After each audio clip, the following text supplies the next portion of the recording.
ওই যে জঙ্গি এমপি যাচ্ছে, আল্লাহ নবীর সুন্নত এবং এই পোশাক কোনোদিন জঙ্গির অ্যাসেম্বল হতে পারে না। জানার সবাই এই সংসদের মান ক্ষুণ্ণ হয়েছে আমি মনে করছি।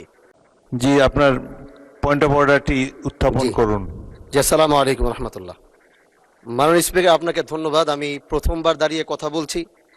আসলে এভাবে কথা বলতে চাইনি, চেয়েছিলাম যখন আমার সময় আসবে আনুষ্ঠানিকতার ভাবে একটু সুন্দরভাবে কথা বলবো, কিন্তু দুঃখের সাথে বলতে হচ্ছে আমি গত 30শে মার্চ আপনার সহধর্মিনী, আল্লাহ তাকে জান্নাতের আলা মাকাম নাসিব করে, আমি তার জন্য দোয়া করি।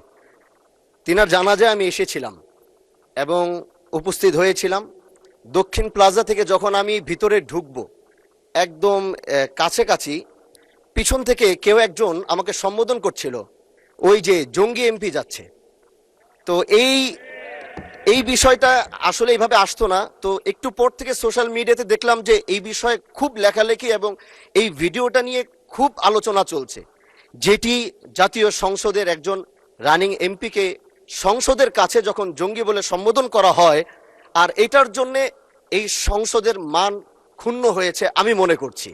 এজন্য আমি আপনার কাছে একটি অনুরোধ করব, আমাকে জঙ্গি বলার কারণটা আমি যতটুকু মনে করলাম যে আমার মাথায় একটি পাগড়ি রয়েছে এবং আমার চলায় সাদা পাঞ্জাবি সুন্নতে রাসূল রয়েছে, এটার জন্য হয়তো তিনি আমাকে ওইভাবে জঙ্গি বলে সম্বোধন সে আমাকে করেছে। আমি মনে করি আল্লাহ নবীর সুন্নত এবং এই পোশাক কোনোদিন জঙ্গির অ্যাসেম্বল হতে পারে না। জানার সবাই এই জন্য আমি আপনার কাছে একটি অনুরোধ করতে চাই, মাননীয় স্পিকার, আপনি সিসি ফুটেজ যেটি রয়েছে, আপনি যদি মাননীয় স্বরাষ্ট্রমন্ত্রী এবং সংসদের সার্জেন্ট অ্যাট আর্মসকে যদি আপনি একটু অনুরোধ করবেন বা তাদেরকে একটু নির্দেশ দিবেন যে কারা এই কাজটি করেছে। অবশ্যই এই কাজটি এই জন্য করেছে যেন এখানে আমাদের বিরোধী দল যারা রয়েছেন এখানে তাদেরকেও হয়তো তাদের সম্মান ক্ষুণ্ণ করার জন্য হতে পারে, ওখানে প্রশাসন দাঁড়িয়েছিল, প্রশাসনের সম্মান ক্ষুণ্ণ করার জন্য হতে পারে। তো এই জন্য আমি চাচ্ছিলাম একটি সঠিক তদন্ত যদি আপনার মাধ্যমে নির্দেশনা আসতো তাহলে এই বিষয়টি ক্লিয়ার হতো। ধন্যবাদ। মাননীয় সদস্য, বিষয়টি অবশ্যই অত্যন্ত দুঃখজনক।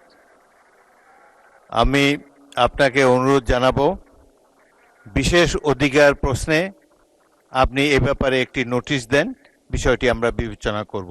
বিশেষ ধন্যবাদ।